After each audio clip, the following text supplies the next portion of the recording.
Hello, Linda. Ken's funeral is about to start. You're not seriously planning on skipping it, are you? Excuse me. What are you talking about? I asked, confused. Ken has passed away. You received a call from Marissa yesterday, right? I felt a wave of confusion. I hadn't been in touch with my mother-in-law for years, so this sudden request seemed strange. Moreover, I thought Ken had passed away a year ago. Yet here I was, unsure of what was going on. Get ready. I'm coming to pick you up, my mother-in-law said firmly. Despite my confusion, I got dressed in morning clothes just in case. 30 minutes later, the doorbell rang persistently. We need to go. It's unacceptable not to attend the funeral of a former husband, even if you're divorced, she insisted. Funeral? You mean the first anniversary, right? I asked, still trying to make sense of the situation. My mother-in-law frowned deeply. No, the actual funeral is starting now. Why would it be the anniversary? I was perplexed. A year ago, Marissa, Ken's current wife, had informed me of his passing. She had chosen not to invite me to the funeral, but I had sent $200 as a condolence offering. When I mentioned this, my mother-in-law clicked her tongue and furrowed her brows even more deeply. Just get in the car. Where's Alex? I'm not bringing Alex. I don't want him to see Marissa, I replied.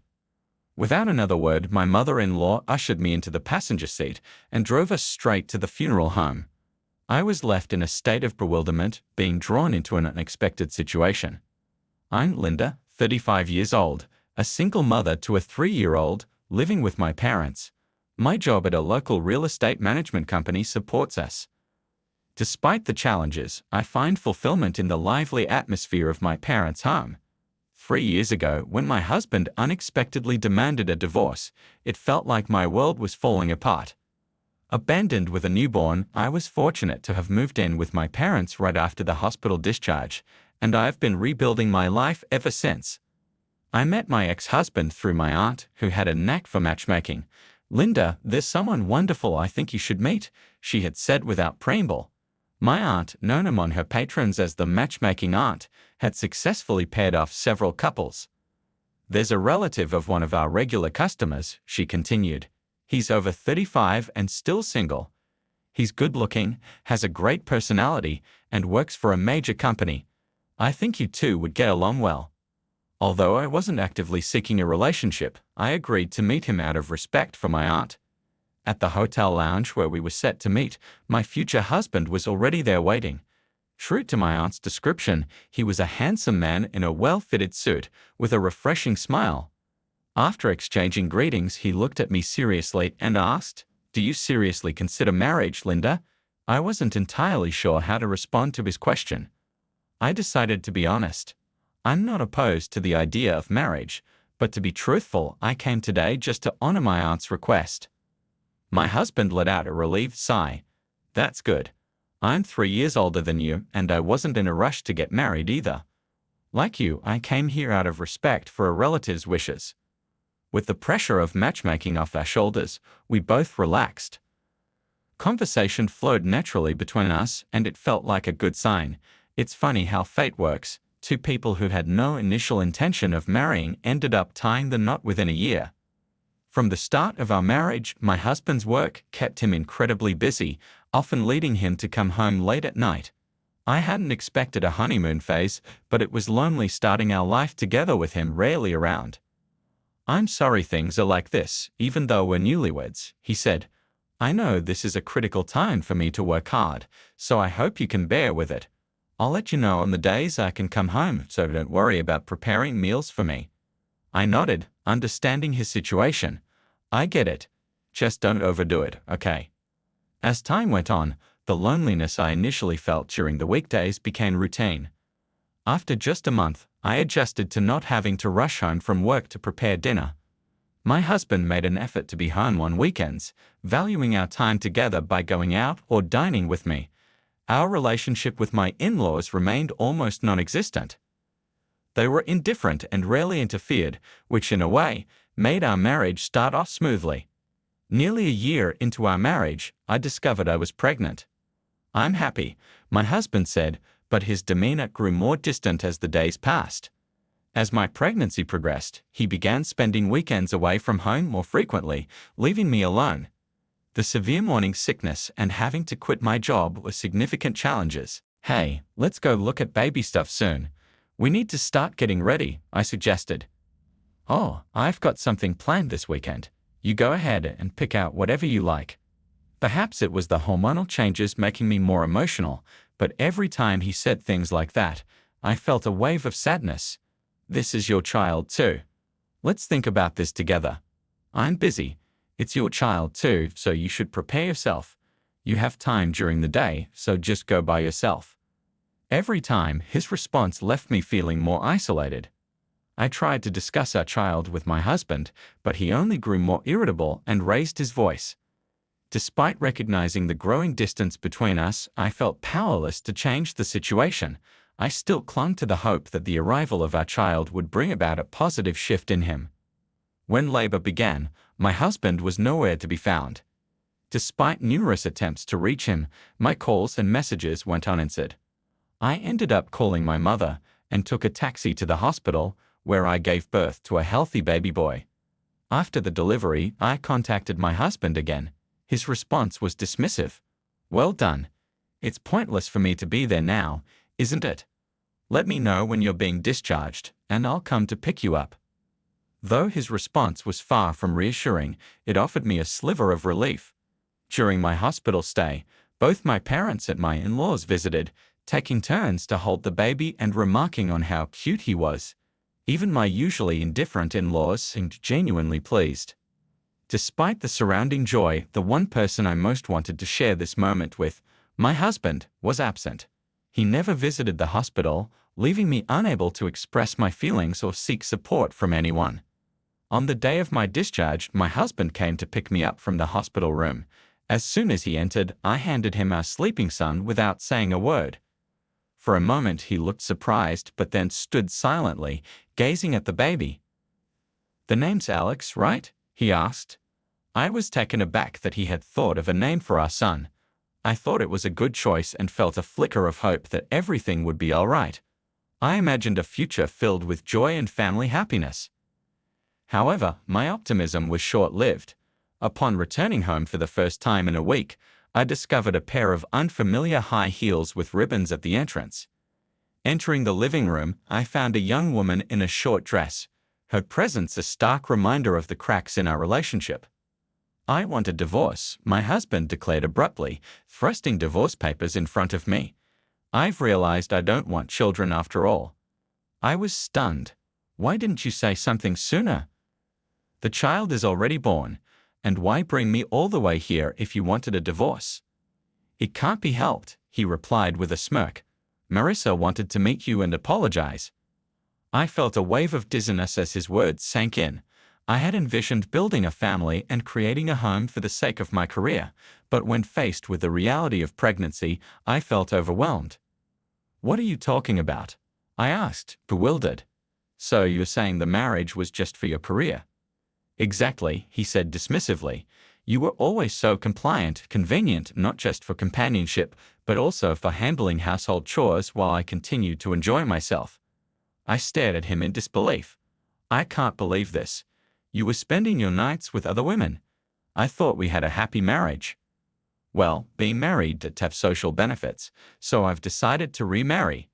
This is my new partner," he said, pulling the woman closer by the shoulder.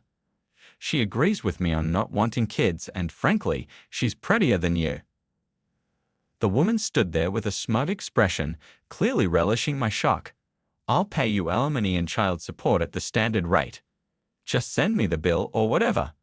"I'm really sorry it's come to this, ma'am," the woman said insincerely, her tone lacking any genuine remorse. It was clear she enjoyed watching my reaction, and I was left alone in the face of this unsettling situation. I refused to let myself cry, despite the sadness of my baby being born into such a situation. Infuriated by the woman's pitying gaze directed at my son, I grabbed the divorce papers from my husband's hand. "I'll handle the filing myself," I said, my voice trembling with a mix of misery and resolve. I was desperate to leave that place as quickly as possible. "I'll send your things to your parents' house later," he said dismissively. "Thanks for everything until now. Goodbye and good luck being a single mom. Every word from the woman stung, and I fought the urge to lash out. Instead, I silently turned and walked toward the entrance. The cardboard boxes stacked next to the doorway were likely my belongings, all set to remove me from the apartment. Holding my baby tightly, I choked down my frustration and walked out of the apartment, leaving behind a place that had once felt like home. By the time I reached my parents' house, my initial fury had given way to deep dejection. My face was blank as I began to recount what had happened. My parents were livid on my behalf. That idiot, my father roared, his face flushed with anger.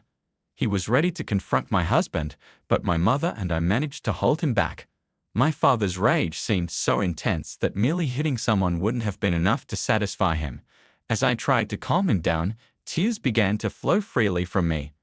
Overwhelmed by frustration, sadness, anger, and despair, I found myself crying uncontrollably, like a child. It was only when my parents wrapped their arms around me and cried alongside me that I started to regain my composure. I decided to inform my in-laws of the divorce over the phone. It was painful, especially since they had been so thrilled about their grandchild's birth just days earlier. "If that's what you two have decided, I won't interfere," my mother-in-law said, her voice tinged with regret. "It's a shame about the grandchild. I'm sorry for what Ken did to you." However, she didn't suggest trying to mend the marriage. It seemed that their concern for their son's marriage and affairs was minimal. Afterward, through a lawyer, I filed for alimony and child support. The divorce was finalized without issue. My husband transferred the alimony in a lump sum, likely wanting to settle everything quickly to move on with his new relationship. We agreed on a monthly child support payment of $800 with no request for visitation rights. Realizing he truly had no interest in our child, I felt a clear sense of closure. Thus, our marriage ended abruptly after just 2 years.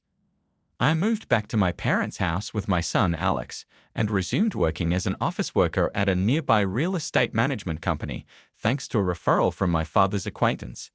According to my aunt, my ex-husband and his affair partner had remarried almost immediately after our divorce was finalized. I had chosen the name Alex for our son because at the hospital, it felt like the one genuine sentiment my ex-husband had expressed. I hoped for a bright future for my child and wanted him to know he was loved, even if he never saw his father again. A year after the divorce, when I had nearly forgotten about him, I received a call from my ex-husband. I hadn't deleted his contact information because of the ongoing child support. "Sorry to call out of the blue after such a long time," he said, his voice sounding dark and lifeless, as if he were a different person. "There's something I'd like to discuss. Can we meet?" Sensing the seriousness in his tone, I agreed to meet him at a cafe near my parents' house after work the following day. When we met, he revealed, "I've been diagnosed with a serious illness. It's already in a bad state. It's ridiculous that I didn't notice anything wrong until it got this far." His weak smile left me at a loss for words. "So I might not be able to provide child support going forward," he continued. "That's why I want to make our son the beneficiary of my life insurance." I was taken aback by his sudden offer but nodded in acknowledgement of his earnest expression. "Leaving a large sum of money to Marissa wouldn't do any good," he muttered. Driven by curiosity, I asked, "What did you see in her? Was it just her looks?" "That was part of it," he admitted. "But she also had moments of diligence. She seemed to understand what men wanted, knew how to reach out where it itched. But now I realized that was just her way of snagging a man." His response made sense to me.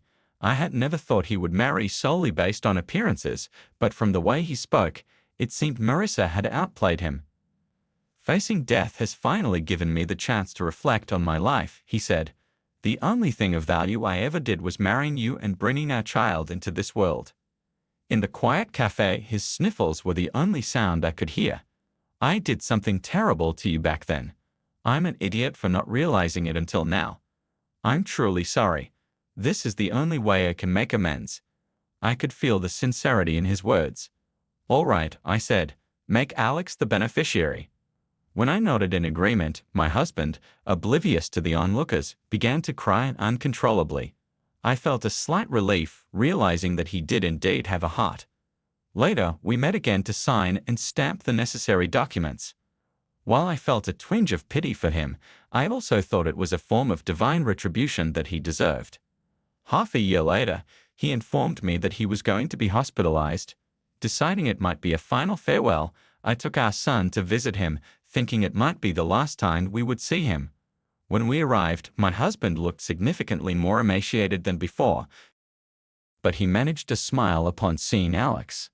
"You've grown so much," he said, addressing our son. "Thanks to being taken around by his grandparents." Alex, who was usually friendly, smiled back at his father.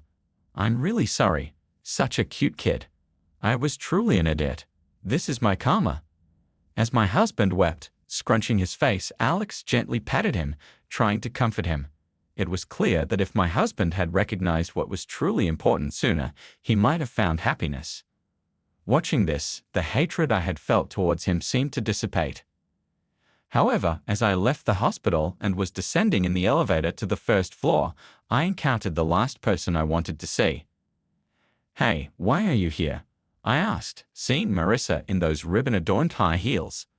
The humiliation I felt when I first saw her resurfaced immediately. "I was informed, so I came to see my son for the last time," Marissa said, glaring at me and Alex. "Even though you were dumped, don't ever come back. If you do, I won't let it go." With that, she boarded the elevator we had just exited and went back up. Although her words were infuriating, I understood that my unexpected visit would be uncomfortable for her.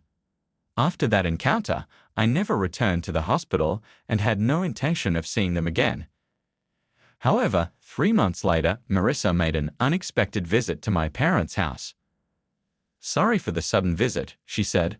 "My husband passed away. I didn't contact you before because I didn't want you at the funeral, but since you came to see him, I thought I should let you know." "Is that so?" "My condolences," I replied, though I had prepared myself for the news. The weight of my former husband's death was heavier than I expected. "From now on, please don't contact me or my son again. I never want to see your face again." "Yes, of course," Marissa said. "Oh, just one moment, please." I went inside and retrieved $200 from a drawer, placing it in a condolence envelope. I handed it to Marissa. "Please use this for flowers." Marissa's face twisted momentarily in a sour expression, but after receiving the envelope, she gave a slight bow and left. I thought my relationship with my ex-husband was completely over. However, a year later, an unexpected call from my former mother-in-law dragged me into an unimaginable situation. It was a day off, and I was home alone, enjoying the peace. The phone rang, interrupting my tranquility. "Hello, is this Linda? Ken's funeral is about to start. Surely you don't plan on skipping it, do you?" I was stunned. "Excuse me. What are you talking about?" "Ken has passed away. Marissa contacted you yesterday, didn't she? I'm on my way to pick you up. Be ready and wait at the entrance." 3 years had passed since my divorce, and I hadn't been in touch with my mother-in-law. This call was unexpected, and to make matters worse, my ex-husband was supposed to have died a year ago. Confused, I quickly changed into mourning clothes and prepared to leave. 30 minutes later, the doorbell rang incessantly. "Come on, we're going. It's outrageous not to attend the funeral of a husband who treated you well, even if you're divorced."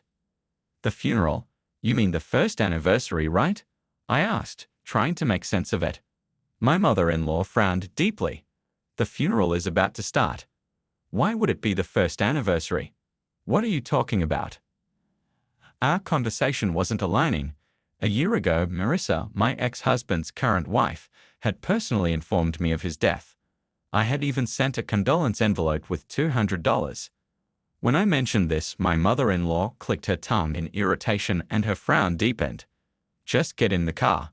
Where's Alex?" "Alex isn't coming. I don't want him to see Marissa," I replied. Without further comment, my mother-in-law guided me into the passenger seat and we drove straight to the funeral home. It seemed strange to invite an ex-wife who had been separated for years to a funeral. Caught between my mother-in-law's and Marissa's conflicting stories, I was desperate to find out the truth. Upon arrival, the monk had just begun the chanting. The small funeral hall indicated a service limited to close family. My husband's portrait was displayed on the altar. It appeared to be his funeral after all. I couldn't help but feel a mix of absurdity and disbelief. The service proceeded without incident. As we waited for the hearse to depart, Marissa approached me aggressively. "Why are you here? Didn't I tell you never to show your face again? Why are you attending without being invited?" As always, Marissa's way of speaking was infuriating. I was the one who called her. Marissa snapped. "Didn't I tell you I'd contact Linda? What use is your head? I didn't want her here at the funeral." My mother-in-law sighed deeply, her face darkening with frustration. "You lied about Ken dying a year ago and even accepted condolence money from Linda. Is there another reason you were so insistent on keeping her away?" Marissa's face tensed, and I could see her struggling to maintain her composure. "Linda, I invited you today because I thought it was right for you to say your final thank you to Ken, considering how well he treated you. You were taken care of, so it seemed appropriate to express gratitude and see him off." I tilted my head, confused by her words. Despite receiving child support every month, Marissa had always demanded more. Her panic was evident as she sweated profusely, even though the room wasn't hot. "Yes, that's right. Since you received child support every month, you should have paid your respects properly. But now the funeral is over, so you can go home. We'll say our goodbyes with just the family. Please leave," Marissa insisted, trying to push me out with unnatural urgency. As Marissa's actions became more desperate, I began to understand the meaning behind my mother-in-law's frowns and the tension in her demeanor. It seemed she had suspected Marissa's motives all along. I shrugged off Marissa's hand and turned to face my mother-in-law squarely. "What additional child support? I haven't received anything beyond the agreed amount. I haven't been in contact with him for a long time." My mother-in-law's expression turned thunderous. "So you've been deceiving us all along? You complained about Linda's demands being too high, yet I've been sending you $1,000 every month. You've been pocketing all of it." The revelation struck me hard. I had never imagined that Marissa was exploiting me to extort money from my in-laws. Cornered by my mother-in-law and me, Marissa, realizing she could no longer make excuses, lashed out defiantly. "It's not my fault. He earned a lot but never let me spend freely. And it seems he had other women until he fell ill. I'm the one who was deceived."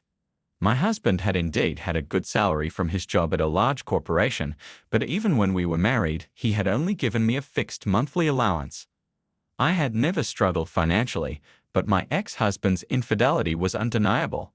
"You could have lived comfortably without your extravagance, couldn't you? Ken said you were just a money pit.